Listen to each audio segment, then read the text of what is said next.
this press conference with a thank you to John Fox. But they are who we thought they were, and we let them off the hook. What are we talking about? Practice? We're talking about practice, man. Hello? You play to win the game. You don't play to just play it. Come after me! I'm a man! I'm 40! You're listening to Rochester, Indiana's #1 podcast, the Tan and J-Man Show, featuring Josh Munt and Tanner Lee.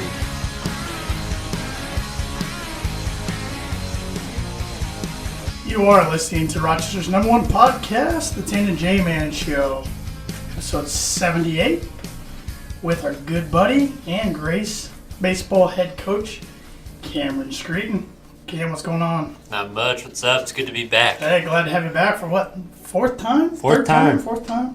I'm like a veteran now. You are. We expect better performance. Okay. Each and every time. I deserve that. Yeah. So I'm getting worse. Have you noticed that? I'm just getting worse progressively each week. So I hadn't noticed, but I feel like I have. yeah. So, before I forget, better tell all the fine folks out there who this podcast is sponsored by. That would be Fraunfelder Dental Clinic, a great family-owned dental clinic that offers laser whitening and dentistry along with braces, implants, and your typical teeth cleaning. Go see Dr. Bill Fraunfelder or Dr. DJ Fraunfelder today for all your dental needs. Like them on Facebook and check out their website, www.stateoftheartsmile.com. I got a trivia question for you. Uh-oh, got a Birdie Bogey already? Birdie Bogey. Uh-oh. Shohei Ohtani became the third pitcher ever, to record multiple 11 strikeout games within his first 6 starts of his career. Who was the last pitcher to do this? Good thing I'm going to have you repeat that because I kind of blanked out in the middle of the question. This pitcher was still pitching as of, I'll go a decade ago. A decade ago. Man, good thing I got this whole podcast to think about it. I think Cam's going to get it, though. I have a guess. I'll wait till the end of the show. Okay. I have a guess, though. Yeah. You'll get it right. I'm relying on Cam to get it because I'm awful. I'm probably like 20 over par. All-time Birdie Bogey. You said he played in the last decade? Has pitched in the last decade, correct. Okay. But before we get into interview with Cameron Screeton, Josh, I want to play your book at prediction of the week from last week because you finally snapped your losing streak. Starting another win streak. Yeah. Yeah. Well, let's go ahead and play it from last week and see what factoid you got right.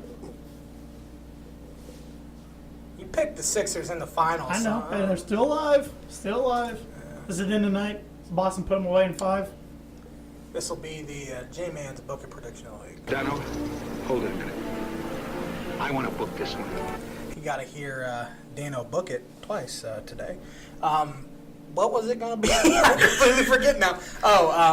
The Celtics will beat the Sixers tonight. You can book that one. Can we, though? Can we? Yeah, I don't know. Hey, you got it right. Yes, I did. Snap the streak. I got to come up with one on the spot like I did last week tonight because I am 100% unprepared. Since you got it right, I usually Gene Wilder when you get them wrong. I want to introduce a new segment when you rarely get them right. Rarely. That I can play. I bet I'm about 500. I think you're going to enjoy this Over one. 500. That's a Hall of Famer. I think you both That's are a Hall of pretty familiar with this one, so I think you're going to enjoy this. I'm a book it Hall of Famer. You know, Lloyd, just when I think you couldn't possibly be any dumber, you go and do something like this. And totally redeem yourself! There you go. Redeem yourself. Hey, man. Just when I think you couldn't do anything dumber. What you need to cut out of there is the part where he says Lloyd and just have you go, J-Man. You know what? J-Man. J-Man. You know, I could probably do that. Maybe I'll work on that. I think I'll do that. Yeah. You're welcome. That's more humor. But congratulations. You're on a new streak. Congratulations. You're on a new streak. Appreciate it. Oh, and I meant to mention this on the podcast last week. This is we're going way off topic here, but you know our intro has all those sound clips. Mm-hmm. I saw somebody put that 4 out of those 5 that we use are on the list of the top 5 best sound bites, sports sound bites ever. Oh, nice. The only one I didn't have was the Jim Mora playoffs. Uh-huh. I thought I suggested that, but clearly you don't listen to my suggestions. So. I had to put a John Elway embarrassing clip in there. Well, you can just pick any press conference he ever Uh, does. he screwed up Case Keenum's too. He didn't call him Case by the right- Keesum? Case Keesum. That's pretty embarrassing when you're introducing your new quarterback. But Did you guys see the Mike Gundy since he came out with that speech? His record is improved Oh, drastically. it's crazy. That's heck of a awesome. coach. He's a great coach. That's awesome. That's soundbite, just glorious. I'm a man. Now We were he's in high school Now when he's that like happened. 49. We'd quote it for months after that. Everything. Yeah. But all right, let's get to the meat of the program. Interview right here with our good buddy and head baseball coach for Grace College, Cameron Screeton. Camo, 2 years in now. Yep. 2 years in. Yep. The first thing I want to ask, and this is kind of a broad question, Mm-hmm. what main differences did you notice from your first year when you were the interim head coach to this year, which was your first full year as full-time head coach? Some positive and negative, I guess. Yeah. Differences or more difficulties. Positive thing was just relationships with the guys. I think they kind of knew what to expect a little more, just with me in a year and everything. So, and as far as the philosophical stuff, they were bought into it. So that was probably like a good thing. And it wasn't a ton of teaching like it was my interim year, especially with the returners. So that was a good thing. Some negative stuff, I just think we dealt with a lot of adversity in just different ways, a little bit of stuff out of our control this year. So that was kind of a lot different. It seemed like last year everything was new and exciting and ran so smoothly, and then you get into your second year. I actually had a couple of coaches tell me that your second year is your hardest year, and I didn't think that at all going in. I was just like, I know how to do this. I'm going to do this better. I'm going to do this better, and then you just run into stuff. And it was a tough year, but overall, I mean, it was good. I think the biggest thing I learned is just kind of prepare the absolute best you can and then fight with stuff that comes. What are some of the stuff you thought improved from year 1 to year 2, and some of the stuff you think you can improve on from year 2 to year 3? Yeah, I thought our weight room was a ton better. It was kind of non-existent before, and then last year it was a lot of just introducing the weight room to a lot of guys, and it kind of turned into something where, especially the guys that really got after it, a lot of the returners kind of like loved it and started to like it and started to push guys. So the weight room was a big positive there. And then kind of sorry, I got lost. Oh, some of the things you think you can improve on from year 2 to year 3. Yeah, definitely just a lot of smaller things, a lot of kind of more detailed stuff with the team, kind of when to introduce stuff, when not to introduce stuff. A lot more of, for example, I want to cover a lot more just baseball IQ stuff in the fall, a lot more, I guess, instead of just like hitting instruction, pitching instruction, I guess more just like, what do we do when this situation occurs? Because I think at times especially when we get inside and practice, there's stuff you can't practice. And I think we got in some situations early on in the season where it's like, we've never really gone through this exact scenario before. So I guess kind of like I was going off that last question, just kind of like preparing for absolutely everything that comes. So, and it's just weird situations. So. Looking at your team's record this year, you guys went 9-33, but you were 9-18 in conference play. Yeah. That's one thing I noticed. You guys seemed to struggle early on, but you were really playing your best baseball down at the end of the year, down the stretch, and that's got to be positive moving forward because that's what you want to do. Yeah. Early on, it was a lot of we'd hit and we'd pitch, and then we didn't play defense, and then it was we'd pitch and play defense, but we didn't hit, and then we'd hit, and then we didn't pitch. Just couldn't mesh it together. Never could get it together, and that was really frustrating. And it got kind of to, I mean, I know the guys were frustrated, but it got to a point to where it was kind of just like, especially towards the end of Florida. I mean, we're 0-12, and we've lost all our non-conference games. It started getting to the point where it's like, what do we got to do to freaking win a game? And it was really frustrating. But the guys fought through it really well. We actually started playing. We got the monkey off our back first conference series. We beat St. Francis, which was nice.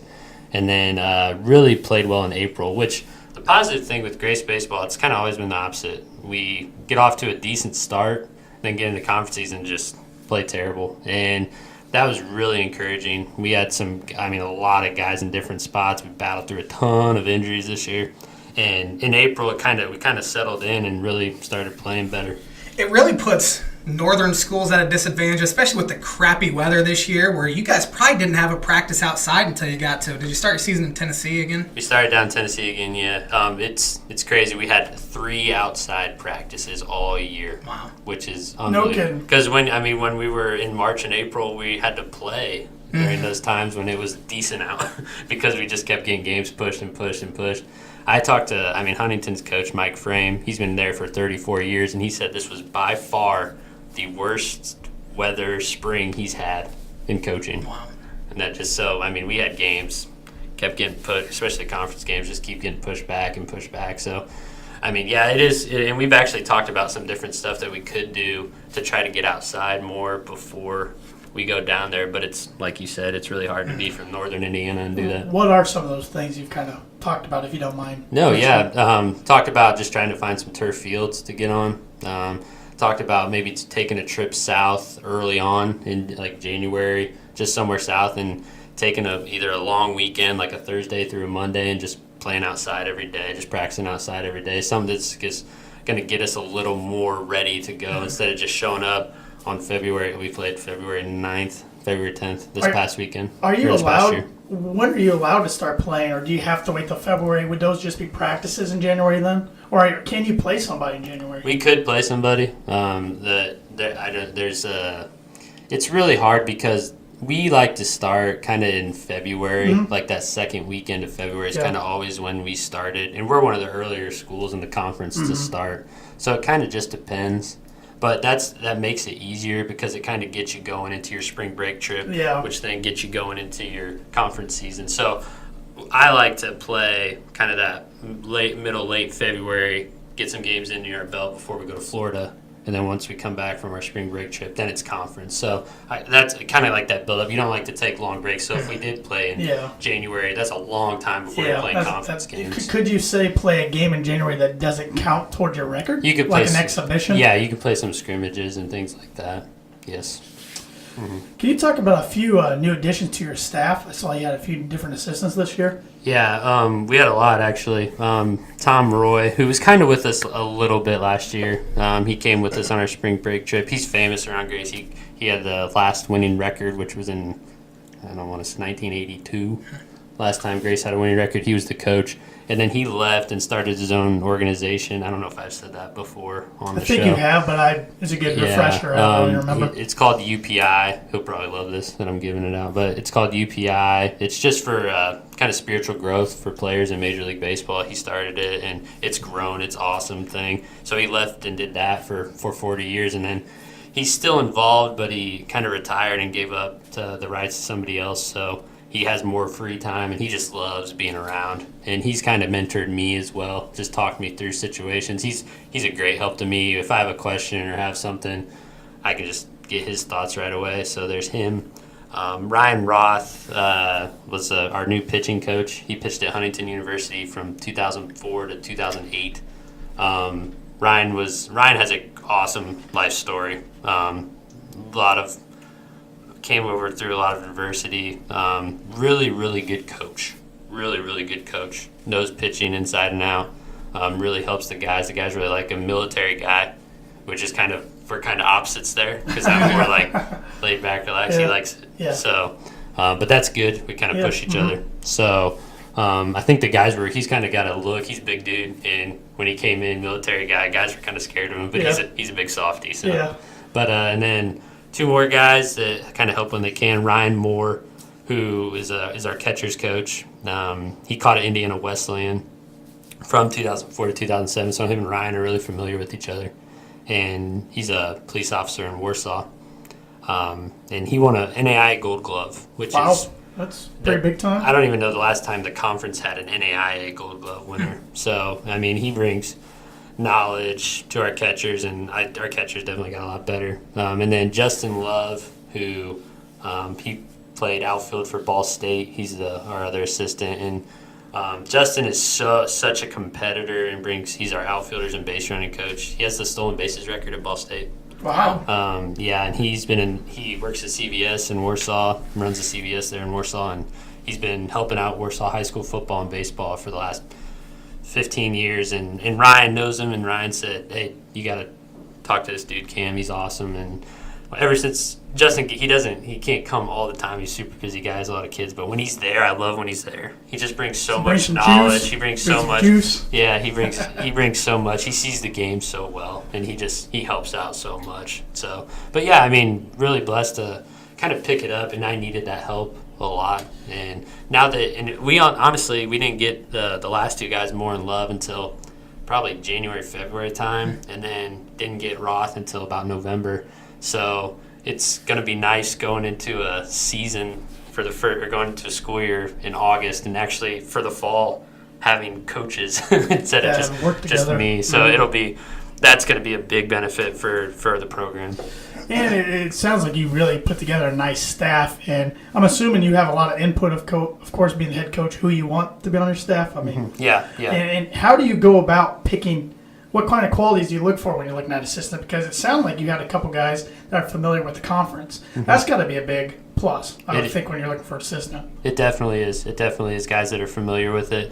With the volunteer guys, it's just like, you got to be local. You have to be local, and you got to be somebody willing to make time. And from there, it's just like, what kind of knowledge can they bring? And I mean, really lucky and blessed to have those dudes, two guys in the Warsaw area that love baseball, that played baseball at a high level and were successful at baseball at a high level and love to teach and love to give back. So just really blessed to have those two guys. But with Ryan, it was finding somebody. I was really looking for knowledge and for competitiveness.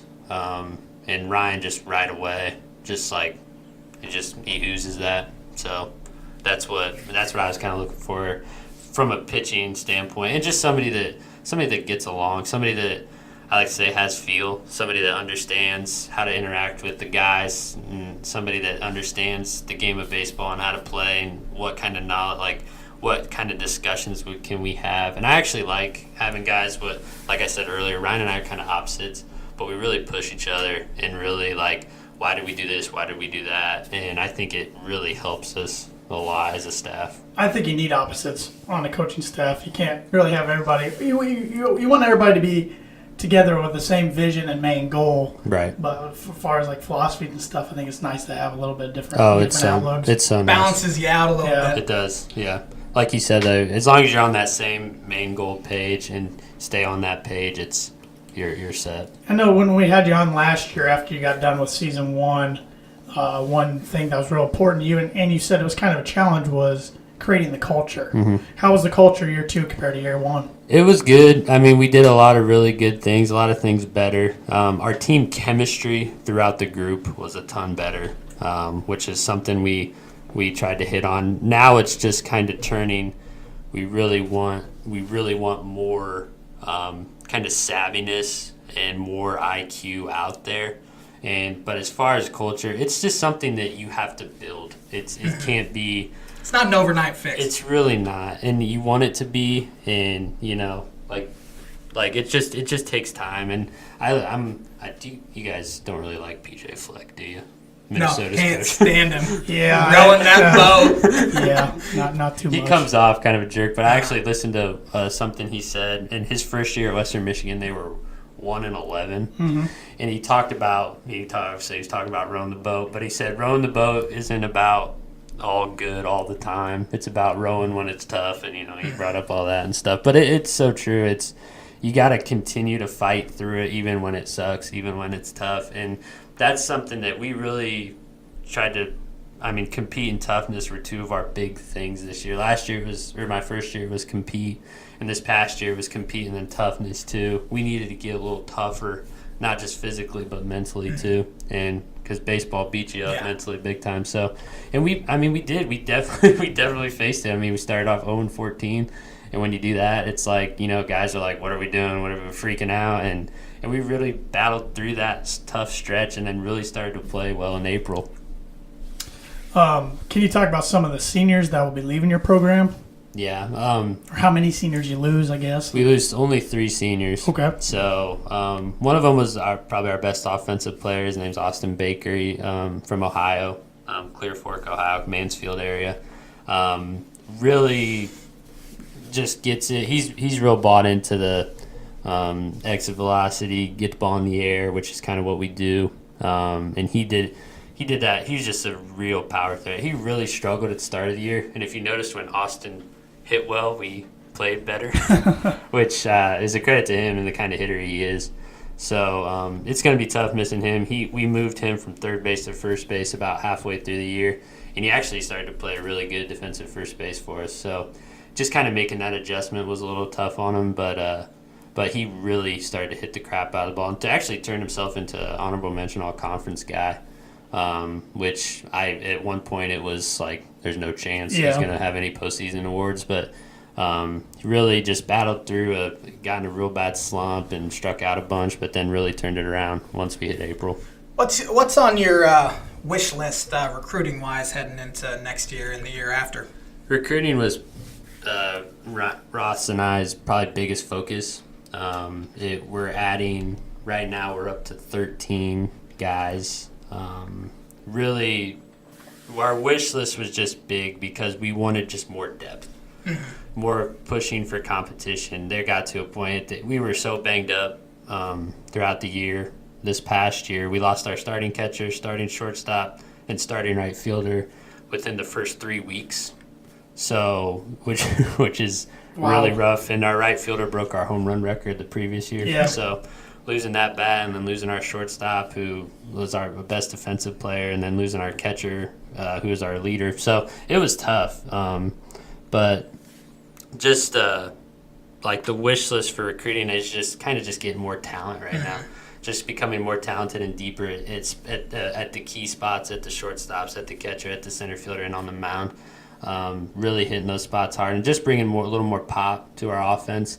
That was probably the biggest thing we needed, is just a little more pop in our lineup, and we added that. So this nice segue to one of our good friends, Evan Webb's question. He says, I'm going to probably read this verbatim. It's a novel. Being a fan of college athletics, I find myself getting way too caught up in recruiting, which often ends in disappointment or frustration. How has being a college coach changed your views on recruiting? Do you get as caught up in IU football and basketball recruiting as you used to, now that you have some perspective on what it's actually like when you step back and look at it? It's really bizarre to see so many grown adults get bent out of shape because of a decision, and 17-year-old and 18-year-old make. As you've progressed as a coach in the last few years, have you changed how you recruit kids? What are the key factors for the kids that you recruit? I will go back and give you these questions after you answer the first one, which is, how has being a college coach changed your views on recruiting?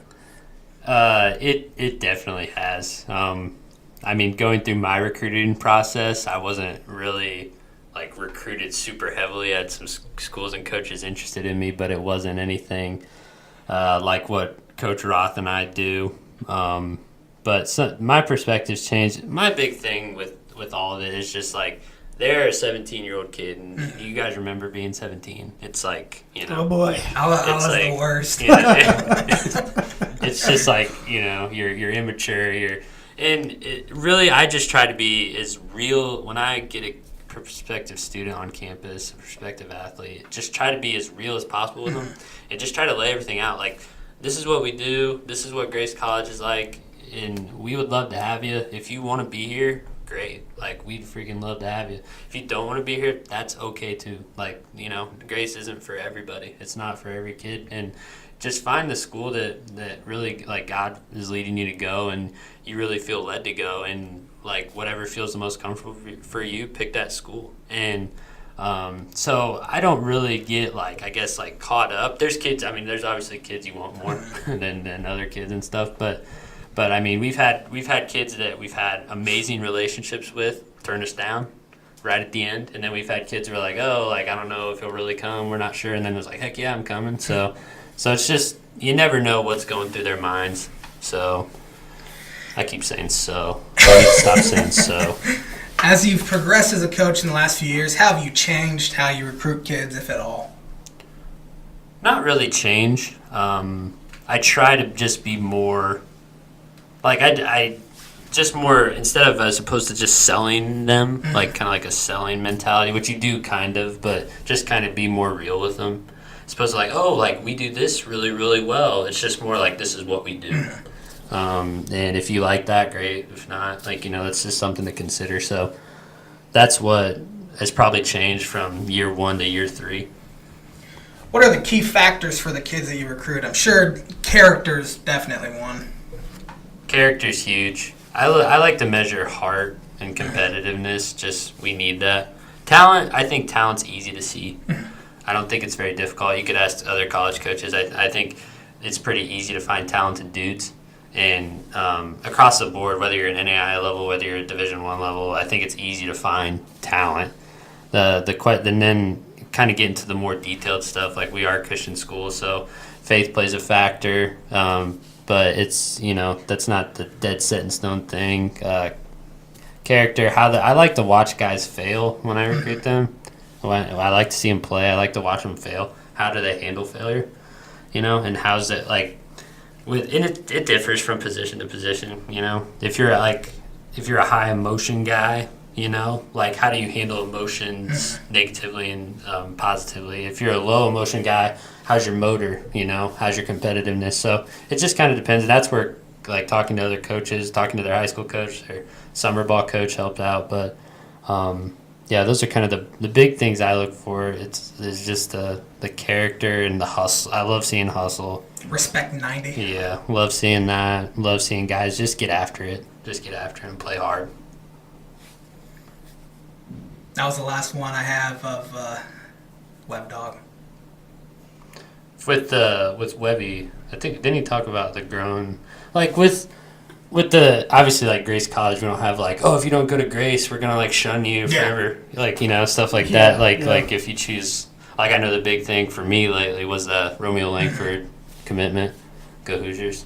That like you hear stuff like, oh, if Romeo doesn't commit, we're gonna send a death threat to his family and stuff. It's like, you gotta be kidding me, man. This dude is 17 years old and he's just like playing basketball, and what at the end of the day, what does it come down to? And people are writing on their, like at Taco Bell in his hometown, like go to IU and stuff like that. It's like I couldn't imagine the amount of pressure. I guess it just comes though with being that good and being a part of it. But it's really easy with social media. You can just people can just fall behind social media now and just say anything they want. So I guess it's just like how you handle all that, which I think but it's harder on a 17-year-old who's caught up in the social media age and caught up in, what they read and what they see. But I think it's just how you deal with it. And I think like most of those kids, know and have been through it a little bit because they've been good since they were 15, 16 years old. Social media is one of the worst things to happen to college athletic recruiting. Mm-hmm. Just nothing good comes from it. No. And I'm glad, Cam, you've been talking about the recruiting process and even brought up Romeo Langford. So I have about a 2-minute clip here. It's from the Dan Dockett show last week. He interviewed Matt Painter. And Painter talked about Romeo's recruitment a little bit and kind of getting guys that fit your system. So as a head coach, I want you to listen to this and kind of see what you think here. I'm going to ask you this, and it's not, if you don't want to answer it, tell me go to hell. I don't care. But is it I've said on broadcast, like, I don't get it. Like, I don't, and I never got it. Purdue has never, in my opinion, screwed a great player. Like, you come to Glenn Robinson and you come into Purdue, you become who you're supposed to be. You become, Swanigan. Is it frustrating for you that here you got a kid, in the state like Langford and Purdue's, not on that? Is that not on that list? Is that frustrating for you at all? No, I think, when you recruit the Conleys, the Odens, the one thing I did with Conley and Oden, I knew I wasn't going to get them. And so I put my attention to Luke Herringody, Robbie Hummel, Etuan Moore, Juwan Johnson. So, we all know who we can date. Sometimes we don't want to look in the mirror and, come to grips with it. But I just felt I stopped recruiting him. I think the kid is a fabulous kid. In between Eric Gordon and James Blackman, he's got a little Allen Houston to him. Will he develop into like being as good as Allen Houston? I don't know, but he's in there somewhere. He's really, really talented and can really score the ball. He was out with USA Basketball, which I'm on that committee. He was on the team with Cal and Carson Edwards on the team, and so I think he's going to be a really good player. So it was something where I stopped recruiting. But if I would have, you know how it is in recruiting. I'm tired of the second and the third place ribbons. I got a bunch of them. I got a bunch of them in my garage. If you ever need one, I've got a bunch of them. You can have them. They're green. They're yellow. I forget the purple. I think I got some purple ones in there. And so you get tired of them. You just get But you also got to be smart. You got to be smart. Like, is this kid from Southern Indiana going to go to Purdue over Indiana? No, he's not. So I've pounded my head on the pavement with certain guys, but we've all done it. There's not a coach out there that hasn't, when they reflect and look back, and go, hey, man, we really fought like hell to get third here. At the end of the day, we spend a lot of time, and deep down, as time goes on, you realize you can't get somebody. So for something like that, now I have been, with the kid from Indianapolis, I'm going to go after that kid because I think being in the middle of the state, you have to be able to go. A kid from Fort Wayne, you have to be able to go after those guys. I think that's so important to know who you can get and who you can't get. Speaking of the second and third place awards for recruits, they should just name that the John Gross Award because he did that a lot. Nice, awkward silence there after I said that. I appreciate it. I was trying to adjust the headphones for everybody, but yeah, Cam, I just kind of want your thoughts there. I know you're a naive fan, so no, I don't like listening to Matt Painter, but I thought it was interesting a few of the things he said there. That's not true. I heard, this is funny, when I was playing Purdue, they had Painter in a timeout, and they had them when ESPN comes back from the commercial, they sometimes show what they say in the timeout. And he was talking, and he just said, I think he was just telling them, because they weren't getting, Haas wasn't getting calls, and different things like that. And I think he really hit on fighting through that, we knew this coming in, we weren't going to get calls. We're at some, just really calming him down. And he talked about being mentally tough, which, I was big on this year with our guys. So it's he was talking about that and just staying true to that. So I really like Matt Painter a lot. I've kind of after that, I was like, okay. And then just with everything he deals with some of the Purdue people that want him fired and stuff, it's that dude has built up something really good there. Yeah. And he's just done it too. They had some down years there in the middle, but he freaking turned it around and got it going again. And the thing I like about him is, even though he had some down years, he owned up to it. Said, I screwed up. I went after some guys, got some guys I probably shouldn't have. Yeah. My fault. Exactly. We're gonna fix it. And he fixed it. So I know I'm not supposed to like him, but I kind of like him. So, and then to answer that question, kind of what he's talking about with Dockich with the recruiting, I agree 100%. There's guys, we're a little different. I mean, they're Purdue, they're a Division I program. But we have to get guys, because we're not an established program at Grace. So a lot of the in-state kids sometimes just immediate, especially that in-state good kid, they're gonna look at Huntington, they're gonna look at Taylor before they look at Grace, that talented in-state kid from time to time. But there's such a wide variety of talent. We've actually had to go outside of the state a little bit and reach out to other connections to kind of get some guys. But we really just look for that one guy that maybe fell through the cracks a little bit and that really was going to help us right now. What's going to help? We really look at, what do we have? What do we have at shortstop right now? What do we have at third base? What do we have at first base? What do we have in left field? Is this dude going to make us better at that spot? And if he does, then yeah, we try to pursue. If he doesn't, then no. And I think you can kind of get a read early a little bit. I think it's a little harder for, I don't know. But I think it'd be a little harder for Division I coaches. But with us, it's because we got that, I can have that free communication with kids. So it's just hey, is this something you'd be interested in? And sometimes yeah, I'll check it out. And then it's continuing pursue. And then sometimes right away it's no. And sometimes it's yeah for a long time, then no. Sometimes it's yeah for a short time, then no. And sometimes it's and then yeah. So it's just kind of feeling it out, I think, a lot. But we really try to get those guys that other schools might overlook a little bit. It's kind of crazy. I follow Brian Snow on Twitter. Do you follow Brian Snow? He's a scout.com. I know he is. I think I follow national him. Recruiting. And he was saying he had 3 high major coaches call him and ask him for an evaluation on a player because they were going to start recruiting him. So I think Division I coaches have it a lot easier than you guys kind of. It's kind of crazy. Yeah, it's I don't know. Recruiting is just a fascinating world. It's there's clean recruiting, there's dirty recruiting. It's just fascinating. I don't know, but Cam, I had one more question for you, then kind of observation, and then if you don't mind sticking around here and doing the rest of the podcast with us, we'd appreciate that. But absolutely. You talked earlier one of your assistant coaches is involved with an organization called UPI. Mm-hmm. Where could people find more information about them? Are they on Twitter, Facebook, website? I don't mean to throw you on the spot. No, you're good. If you need to look it up I know and say later, there's that's an app. okay. There's an app called UPI Grow. We use that app with our team a lot. And then really just I think if you Google UPI, I don't know his exact website. But if you want more information on that, you can go there.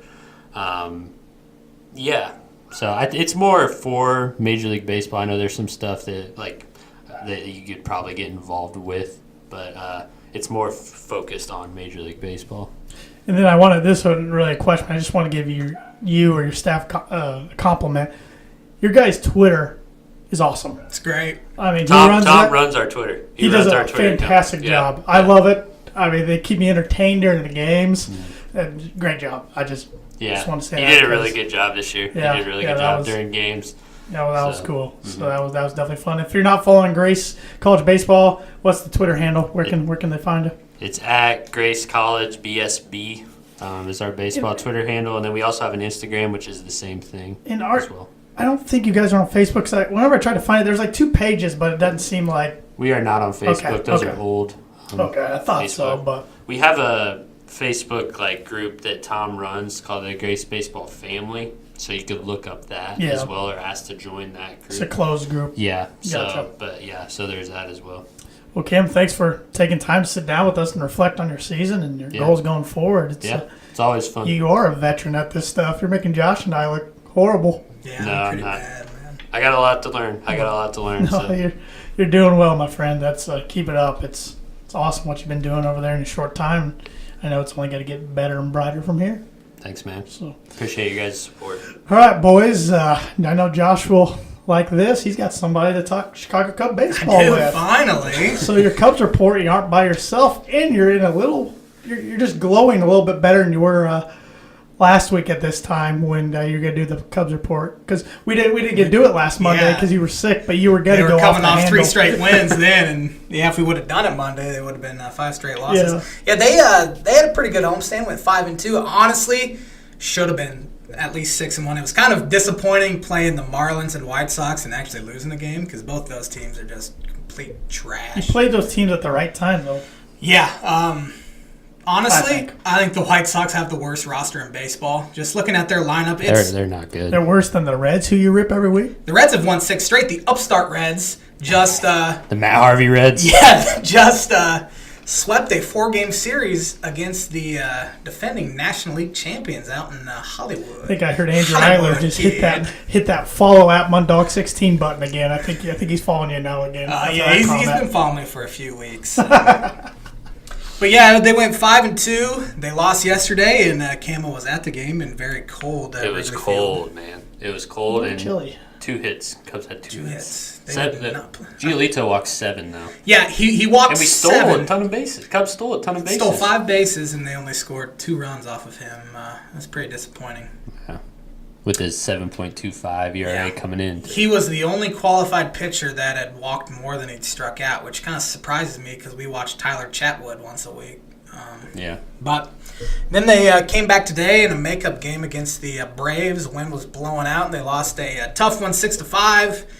Jose Quintana has not been very good, really, since he came over. I mean, he was pretty good in September last year, but this year, start of the year, he's just been terrible. His velocity's down. Yeah. When he was with the White Sox, he was usually 92 to 95, but this year I haven't seen him throw many pitches above 93. He's usually been 90, he 91. Said 90, 91. He gave up a 3-run homer to the corpse of Jose Bautista today.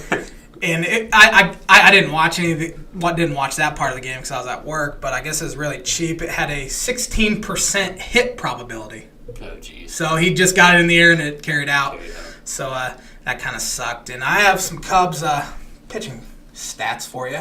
All off season, the front office kind of preached, we're going to throw more strikes because they didn't do it last year. And this year, I'm sure front office is quite pissed because they've been throwing a whole lot less strikes this year than they did last year. If my Twitter loads, here we go. Last year, the Cubs walked 9.1% of hitters. This year, it's 11.1%. It's up 2%. That is not good, and it's obviously could just be early, fluky, but you see guys like John Lester, he's walking 4 batters per 9 innings, and usually his strong suit is his command. I mean, when he puts that cutter on the outside corner or comes in against righties, he's usually really good. And then Quintana, his career worst walk percentage is 7.7%. Currently, it's at 12.2%. John Lester's career walk percentage is 7.8%. This year, it's 11.3%. Darvish's career walk percentage is 9%. It's currently at 11.4%. So you put, base runners on like that without the benefit of a hit because they're not giving up hits. Especially a guy like Tyler Chatwood, his walk percentage is at 19%. He's walking 19% of his batters. Not even in the altitude anymore. No, he's not. And it's 1 of every 5 hitters. Yeah. That's just, and it honestly feels like even worse than that. Yeah. He doesn't get hit hard. If he just, throws strikes, his 2-seamer's nasty, throws hard, has a really good curveball, has the, I think, 4th best ground ball percentage in baseball, which is really why his ERA is still low 3s because he gets a lot of ground balls and can get out of stuff. But you give up multiple base runners in an inning via walks, you're not going to pitch very well. And I'm just hoping it's kind of a fluky thing. It could be they had crappy weather early, so just hoping they're starting to get in a rhythm. But they did the same thing last year and then had a pretty good second half, so they're hitting the ball well. Tough week, though. I mean, the Braves, they have to play 4 against the Braves. They have the best record in the National League right now. Weird. They're going to be That's fun. so weird. Ozzie Albies, Ronald Acuna Jr. Freddie Freeman's one of the best players in He's the game. good, man. Yeah. Ender Inciarte's good in center. Just a good team. And Probably they have good for good baseball pitching. for the Braves to be good because they were good for so long. They got a strong fan base. And really, the South is all Braves fans. Yeah, because the that's Rays what- weren't yeah. there, Marlins weren't They're there. trash, both of them. The state of Florida. Even like the Washington Nationals, they're kind of Southern. They weren't there. So they really kind of clean up from Kentucky on down into Arkansas. I would think some of those are probably Cardinal and Royal fans, maybe. Kentucky? Yeah. Maybe. I don't know. And Reds, definitely Reds. Oh, yeah. Well, I forget about the Cubs, too. Reds all the Cubs time. are. But, yeah, I've always kind of liked the Braves. I don't know. My grandparents were huge Cubs fans. Still are. My grandma's the only one living. She's a huge Cub fan. My grandpa was a huge Cub fan. But when Greg Maddux signed with the Braves, they started liking the Braves back in the 90s. And I'm sure my grandma doesn't like the Braves anymore, but I've always kind of liked them for some reason. And they were always on TBS growing up. Oh, yeah. Not anymore. Yep. But. So you got the Braves and then the Reds this week, right? Yep. They have a doubleheader on Saturday, split doubleheader. So hopefully the Reds can cool off by then. You better hope so. Yeah. Oh, yeah. We better hope so. For the past 3 years, the Reds have kind of been slump busters for the Cubs offense, at least. The Cubs have really dominated them. They're 0-1 against them this year, but hopefully they can get a few wins. Give us your Cub report, Cam. I haven't even let you talk. I apologize. No, you killed it, man. You always kill it Oh, with dude, the Cub report, man. That's why it's his Cub report. He dominates. He pumps them up. The only thing I think I'd like to add is just I'd like to see some hitters get going a little bit. It's nice to see Contreras get going finally. Well, Chris Bryant is the best player in the National League. Today, Chris Bryant's so good. I only watched the last 3 or 4 innings, but I heard announcers talk. They couldn't get the ball up in the air. It was all ground balls today. I actually heard that in the 9th inning. I mean, the wind was blowing out, and they hit 13 balls on the ground today. 13 outs on the ground. Seems like they're struggling when the wind's blowing out. Am I wrong about that, or No, that's just from an outsider perspective? See, with Chili Davis, their new hitting coach, he kind of goes away from the analytics and launch angle and exit velocity and just likes going the other way. And with this Cubs offense, I just didn't want them to change what they've been doing. I mean, they're hitting the ball out of the ballpark still, and I'm sure they'll continue to do that. But a lot of his anti-launch angle talks I haven't really been too keen on. And Joe Madden's kind of been that same way this year. He was really analytical the first couple years he was there, but now, so. Yeah. I don't know why go away from success, though. Exactly. Like, that's what's kind of, I understand with the pitching. Like, yeah, we need to throw more strikes this year because I thought they did walk a lot of guys last year. Especially in the playoffs. But I don't know. I'm a proponent of it. I'm kind of a believer in the extra velocity launch angle stuff. There's a lot of debate about that. If you talk to older guys, probably like Madden, Chili Davis stuff, a lot of older baseball guys just they never did it and they were successful. So it's like, why do and they should strike out more now? And there's all that plays into it, but it's just it leads to more runs. And I think that's baseball, score more runs than the other team. Especially in today's game where strikeouts are way up. I mean, you need to get that added advantage by getting the ball in the air and hitting it out of the ballpark. Joe Madden's really new school for being the oldest manager in baseball. But Chili Davis is one of those guys that played in the 80s where it was, we're going to go out there and make contact and all that. And a lot of those old school guys are just those nerds in their computers. Well, I mean, it's just like statistically, when you hit a ball in the air, you have more success. Yeah. So it's like they're like, oh, what a pop up! It's the easiest play to make. Well, like major league infielders are so good. Like majority of the time, they're not gonna make an error. Mm-hmm. So like, and you're not if you're like a Billy Hamilton or Byron Buxton, you might be able to get away with that. But like you have to put the ball in the air to have success. And like Donaldson said in that famous interview like 4 years ago, he's like, they don't pay you for ground balls, they pay you for home runs. So it's like that's I think a big difference too. But as well as like pitchers are throwing harder and harder each year. Everybody, if you look at across the major league, and you can tell me if I'm wrong, but it's like the back 3-4 guys of the bullpen are all throwing above 95 miles an hour, and every team has it, and it's like so. Guys' stuff's getting nastier. Guys are throwing harder with more movement now. So it's like, if I'm trying to hit a ground ball base hit up the middle, like on this guy, why not try to do something, try to do some damage with the baseball and hit a guy that's throwing 99 with sink and hit it out. Speaking of guys that throw really hard, have you ever heard of AJ Minter? He closed the game out for the Braves today. I mean, I'd heard of him. He's that lefty that came in. Never watched him pitch. Lefty, dude's throwing 98, 99 miles an hour. Where the heck that's Randy Johnson like, man. No, and that's just whatever out of the bullpen. Brandon Morrow hit 100 yesterday or 2 days ago in every pitch. Yeah, it seems like teams are starting to get these guys, and they're not as rare as they used to be. Still nice weapon to have. The Cubs only struck out twice today, and they scored 4 runs. That doesn't happen in baseball anymore. Yeah. I think it played like, and I learned this kind of too this year.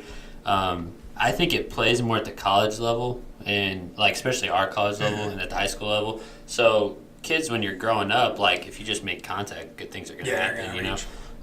So it's like, but as you get more advanced, kids can make plays. Grounders can be. You get thrown out at first, and it kind of works your way up. So especially at the major league level, like in college baseball, I think.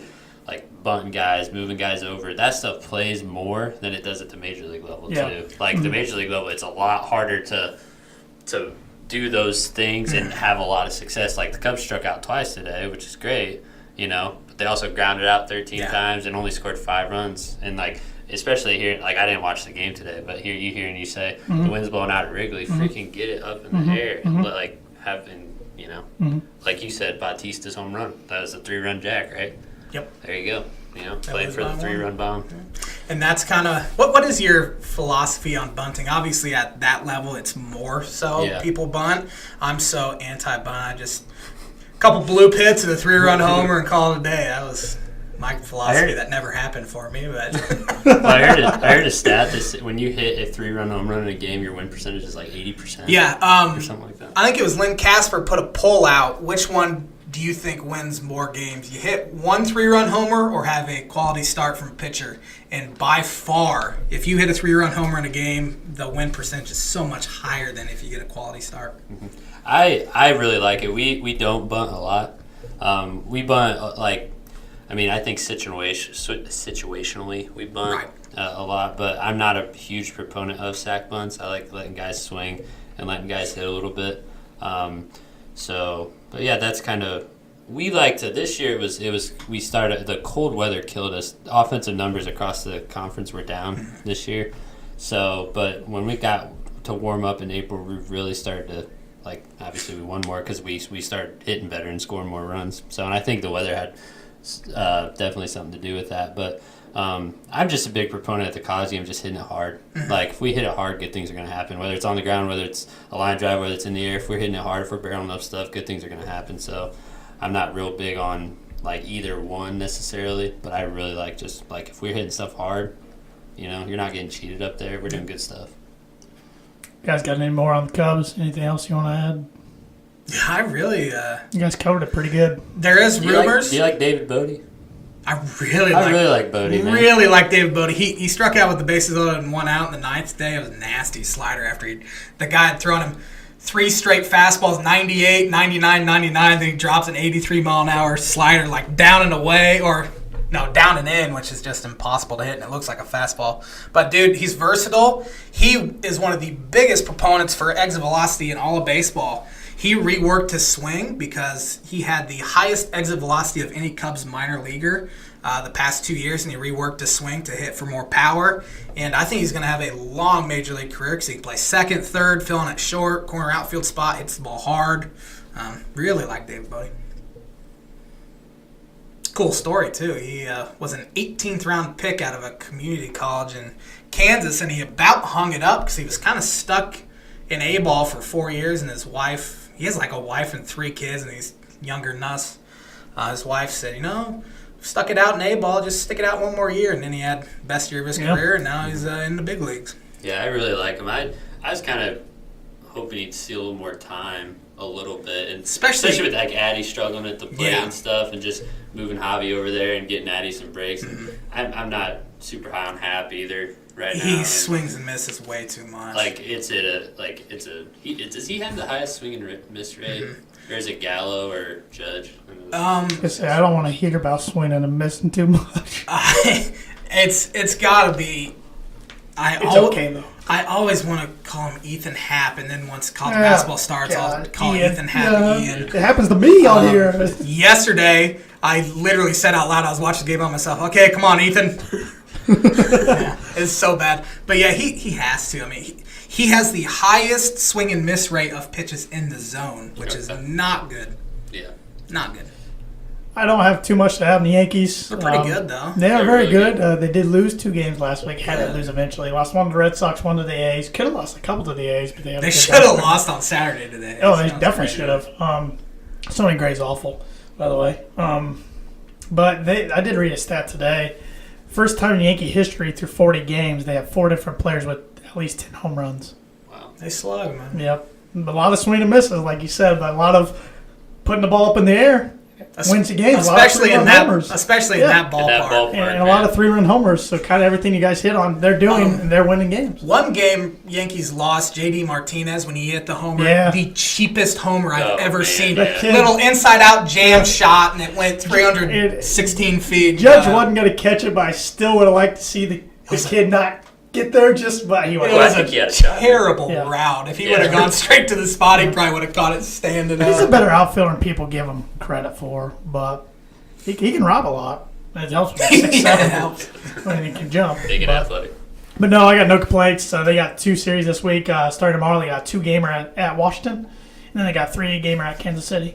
So, I think they can grab a couple there. Yeah. So, but I mean, it's like I said last week. Either them or the Red Sox. One of them is going to be a heck of a wild card team.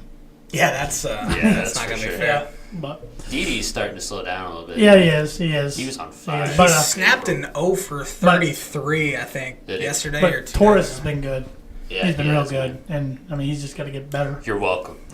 most valuable ex-Cub in the history of. He's only Cubs don't win the World 21 Series. years old. And some days it's pretty incredible. But any other baseball notes before we move on? I got a few more things I want to hit on. I don't think I have anything. NBA playoffs are still going on. Yay. We got like a month and a half left, but Eastern Conference Finals, I didn't see that coming yesterday out of Boston. They put a whooping on Cleveland. Just a flat-out whooping. Why don't you give us your recap, because the J-Man didn't I didn't watch any of it. I watched 2 minutes of it, I think. But from what I saw, they forced LeBron into 7 turnovers. And if Tatum keeps playing like that, if I'm Gordon Hayward, I don't want to play in Boston. Trade me. Because, honestly, I don't know if Hayward's going to be himself when he comes back, and Tatum's so young, and he's already promising. One guy I've heard kind of trade rumors is Jaylen Brown, and maybe putting Tatum at the 4. Yeah. I think Tatum's going to be a Hall of Famer. I mean, he looks good. great. Yeah, if I'm a team, maybe that's a big contract to eat if you try to get especially Hayward, for a guy that about had his leg amputated. I heard a couple things just listening to podcasts and different things. I heard Jeff Van Gundy predicted Boston to beat the Cavs. Well, which Brad I think Stevens is the best coach in the world. Which I think is he is. Which I think is about the only analyst I heard. Everybody's saying Warriors Cavs again, but that's about the only one. I don't know if you guys predicted that or what, but that's like the few I've heard. And then another thing I heard, Marcus Morris. Yeah. Went out and said, I'm the second best defender on LeBron outside of Kawhi. And I heard he did really, his defensive metrics against LeBron were really good yesterday. He got physical with him. It kind of made me laugh. But then I heard he actually did well. And LeBron has to have help. If he doesn't get help, they're going to get beat. Yeah. And then I still like whoever wins the Houston Golden State series that starts here about 50 minutes. I like whoever wins that to win the championship. But what are your guys' thoughts on that series? Game 1, you got a prediction for tonight and for that series?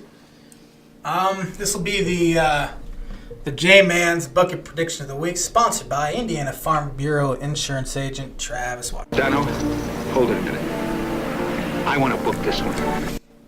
The Houston Rockets will win tonight, but lose the series.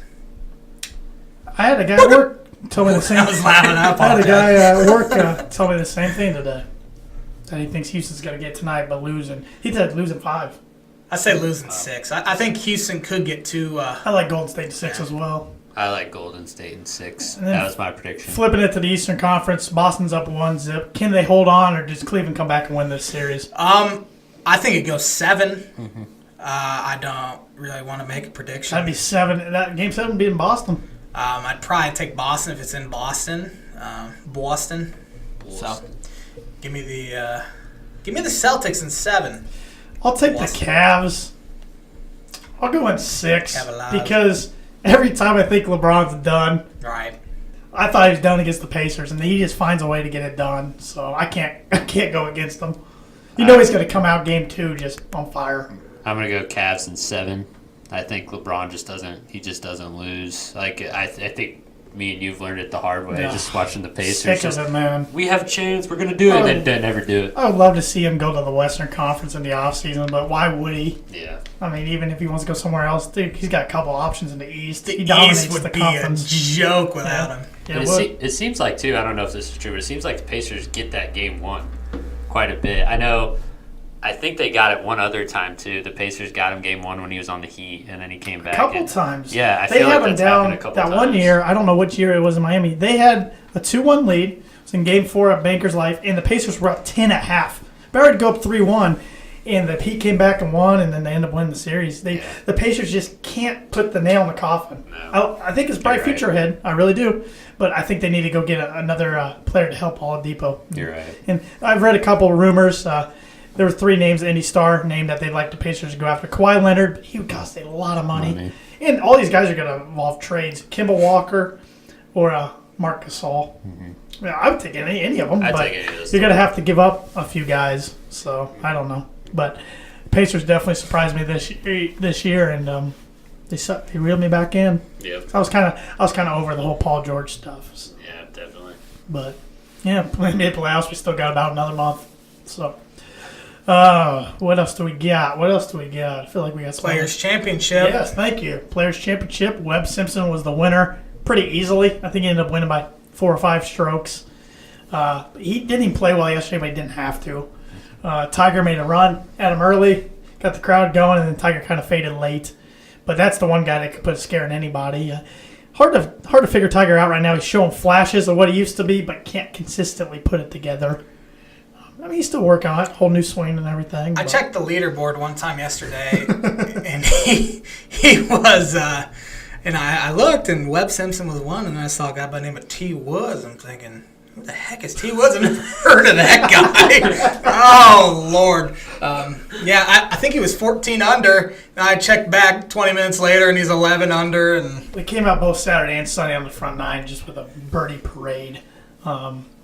It was interesting tournament. a lot of big names. A few of them didn't make the cut. Phil Mickelson played awful, didn't make the cut. Ricky Fowler choked doing the last 4 holes. Weird thing happened to him. He lost the ball in a tree because it didn't come down, so it led to a double bogey. He didn't make the cut. Rory McIlroy didn't make the cut. But Spieth played with Tiger yesterday, didn't play well. And Jordan Spieth actually, I don't know if you guys saw this, he quadrupled hole 18 yesterday. And let me pull up the stat. It's pretty incredible. I got to find it here, of course. No, I should have been prepared. My fault. There it is. Heading into the hole 18, he was tied for 17th. So if he finishes there, he gets $143,942.86. After his quad, he finished tied for 41st. So he got $40,700. He lost $103,242.86. Holy moly! And you think that's bad? Jason Duffner 3-putted hole 18, including missed the 3-footer. Cost him $770,000. I'd have trouble sleeping for a while. And he defended himself on Twitter today. He goes, everybody wants to talk about is my missed 3-footer, but they don't talk about the 240 feet worth of putts I made to get back in the tournament, which was true. But if Duff couldn't hold some putts, he might have won yesterday. For a guy who is so quick in his transition to hit the golf ball, he stands over a putt for an hour and a half. It's so in his head. It's incredible just to see those guys do what we amateurs do sometimes on the golf course. Yeah. I mean, you miss a few putts early in the round, it gets to your head. You make a few. Think you can make everything. I feel like golf and baseball are so humbling. Like they keep a lot you of so mental, humble man. and so mental. So It's hard. just so hard. It's two sports where one little mistake it can cost you everything. In golf, you're by yourself. You're out there by yourself. Yeah. At least they have caddies. Yeah. As Yogi Berra said, baseball is 90% mental and the other half physical. It's true. It's crazy. It's crazy. But, Players was fun. Get a few weeks of the Memorial Tournament's a good tournament, early June, and then the U.S. Open will be coming up in mid-June. So, but besides that, not too much going on in the golf world. I think they're back in Texas somewhere this week. They're always in Texas. So we need to get Ricky a major. Oh, we do. Man, he's 29. He's got to get one soon. He's getting close. I mean, he finally got a solo second at the Masters. He's knocking on the door. But a lot of good golfers out there. Golf's in a good spot. Justin Thomas did pass Dustin Johnson for world number 1. So Dustin Johnson had it 64 weeks in a row. Now he's. Where'd DJ end up at the Players? I know he was the leader after day 1. Yeah, he did not play well. I think he ended up like 10 under. He didn't play good on the weekend because they didn't show him much. And same thing with Jason Day. Mm-hmm. But Jimmy Walker played good. There were some guys who played good. Just Webb Simpson played phenomenal for 2 rounds and got way out and can't do anything about it. So, and I did have a fact here that my dad provided me about the Players before we get to wrapping this thing up. He said last time Americans held all 4 majors and the Player at the same time was Tiger, who held all 5 at this time in 2001. That's pretty incredible. That's not bad. So, all right. Sports betting. Yep, that's right. What I was going to get into. I'm sure you saw the news, Cam. It's pretty big today. The U.S. Supreme Court is going to allow sports betting legalized in all states up to the state. I mean, the state can decide if they want to do it or not. Indiana is one of 13 states that was interested already. There's 8 states in front of that list of 13 that are out ahead of that. I know New Jersey being one they think can be legal by the NBA Finals. So I think it's coming. I'd be surprised. I don't know enough, but I'd be surprised if there's a lot of states that don't let this happen. I mean, it's a cash cow. I had a question from our friend Aaron Lynch today. He texted me and wanted to know, since sports betting's legal now, should Pete Rose be in the Hall of Fame? I've always been the guy that said if I was commissioner of baseball one day and I got to change one thing, I put Pete in the Hall of Fame. I've said that for a long time. So there'd be about 1,000 things I can think of before I'd even consider Pete Rose being in the Hall of Fame. My Lord. Should Pete Rose... Pete Rose is a Hall of Fame baseball player. He's a scummy human. I didn't say he wasn't a scummy human, but... He was point shaving when he was manager of the Cincinnati Reds, which is... That's the thing. I mean, sports betting's great and all, but it just... I was always scares me that it could possibly ruin the integrity of the game where people could be involved in that, players. So I don't know. We'll have to see. It's a big moneymaker for the nation, though. It's I don't know. It'll be interesting to see how it changes. What was that stat you told me? I don't know if I had the number right, but it was a stupid amount of $510. Maybe it was 150. I don't know. Billion is but it was something on the illegally that legal in Vegas. It's like high number billion, and this one's like times that by 10. So there's a lot of money to be made. I don't know. It'll be interesting to see how it changes. Now there's no reason for professional teams to go to Vegas. I mean, the NHL's having success as an expansion team in Vegas. Their team's in the conference finals, so I think we'll see all the leagues have a team there eventually. Shohei Ohtani became the third pitcher in Major League Baseball history to have multiple 11 strikeout games within the first 6 starts of his career. Who was the last pitcher to do this? Camo? I have 2 guesses, but I'm going to try one. Okay. Pedro Martinez. Tanner Man? I'm so far off on this, but Kerry Wood. Tanner got it correct. Look at that. Got to give him a high five for that. Birdie. Who was your other guess? Kerry Wood. Was it Kerry Wood? Dang it, I should have went Kerry Wood. Started his career really bad. Of course, he was only 20, and then, of course, he had the most dominant pitching performance in the history of baseball. 20 strikeouts. The thing people don't talk about, his very next start, he went 7 innings and struck out 13. He struck out 33 batters in a span of 16 innings. That rotation, they had that made if it could have stayed healthy. That was back in 1990. Him and I'll talk about early 2000s. Him, Pryor, Zambrano, Clement. Matt Clement was really underrated. He got smacked in the head. Yeah, by the when he was with the Red Sox. But how many? Have you guys ever watched that Kerry Wood game? Have you ever watched it? Did you? His stuff is unbelievable. Moises Alou said a comment about facing Wood that day. He was on deck when the last out was made. He was on deck, and he was 0 for 3 with 3 strikeouts, and he said, I'm glad I didn't go up there my 4th time because I would have been 0 for 4 with 4 strikeouts. And it's just like, as a major league hitter, Moises Alou too, he was kind of a competitor, scrapper dude. Like, to hear him say, a major league dude say that is crazy. As I was saying, they did a really cool documentary on the 20 strikeout game for the 20th anniversary, and Ricky Gutierrez was on that Astros team. And he also played for the Cubs later. He had the one hit, which should have been an error off of IU, Kevin Ory's glove. Easy. And Ricky always gave Kerry Wood crap after that. But Ricky was on deck, and Moises had struck out, and he asked Moises, it was early in the game, and Ricky asked Moises, hey, how's the stuff today? And Moises looked at him and said, you have no shot. That's all he said, you have no shot. Wow, that's pretty cool. Yeah, and Kerry Wood was a stud. When he was healthy, he was a stud. Mm-hmm. So, guys, got anything else? No. Well, Cam, thanks for joining us. Really appreciate it. It's always fun. Screeton, head coach of the Grace Band. The Grace Band. The Grace Lancer baseball team. I can't talk anymore. I've talked long enough. But, J-Man, who are we recording an interview with later on in the week? Warren Central high school assistant basketball coach and state champion, Garrett Weiniger will be joining us on Wednesday, and that interview should be out over the weekend. Over the weekend, I'll try to get it up here. So, with that said, J-Man, you want to take us home here? That was episode 78 of the Tan and J-Man Show. We appreciate Grace College head baseball coach Cameron Howard Screeton for joining us in studio. Everybody knows your middle name now. You can like us on Facebook, the Tan and J-Man Show. Follow us on Twitter at Tan and J-Man Show. Follow us on Instagram as well at the Tan and J-Man Show. Check out our website. Subscribe to our YouTube channel. TanandJManShow.com. Subscribe to our YouTube channel. Streaming on SoundCloud, iTunes, TuneIn Radio. Hope you guys have a great rest of the week. Hope you tune in over the weekend.